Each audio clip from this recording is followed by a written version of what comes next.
Have you ever had a neighbor that's done something that you consider to be a nuisance?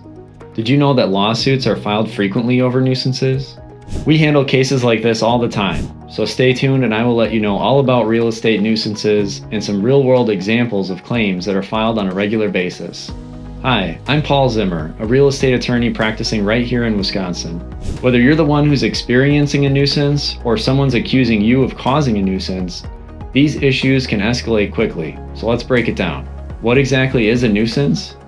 A nuisance is legally defined as an unreasonable activity or use of property that interferes substantially with the comfortable enjoyment of life, health, or safety of others.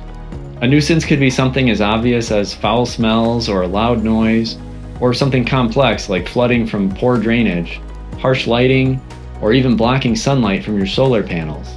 There are two main types of a nuisance. First, a public nuisance. This affects the broader community or public. Think of things like illegal dumping, obstructing public roads, or running a business that creates dangerous traffic or safety concerns. The second type of nuisance is a private nuisance. This is the more common issue.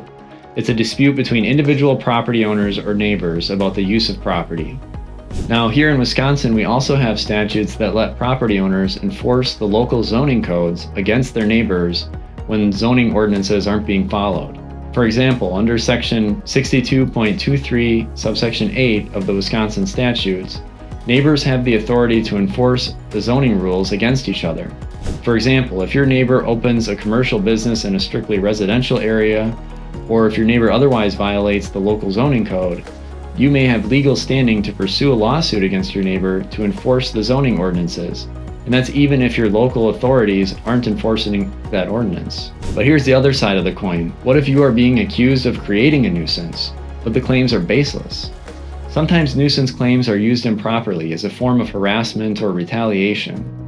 So if you're on the receiving end of a complaint that seems exaggerated or made in bad faith, you may have grounds to raise a counterclaim. If you're served with a nuisance claim, don't panic, but don't ignore it either. Get professional legal advice right away. So what are some examples of common claims?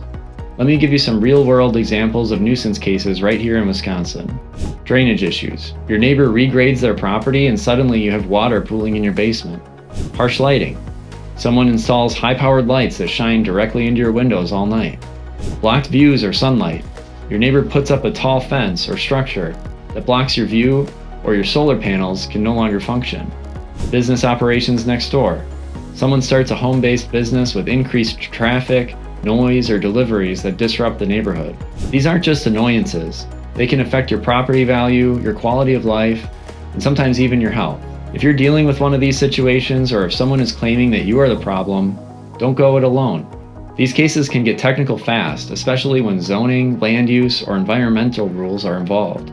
If you enjoyed the content in this video, don't forget to like and subscribe to our channel for more insights on real estate law in Wisconsin. And if you're dealing with a property boundary issue or possible adverse possession claim, reach out to our office. We're here to help you protect your rights and your property.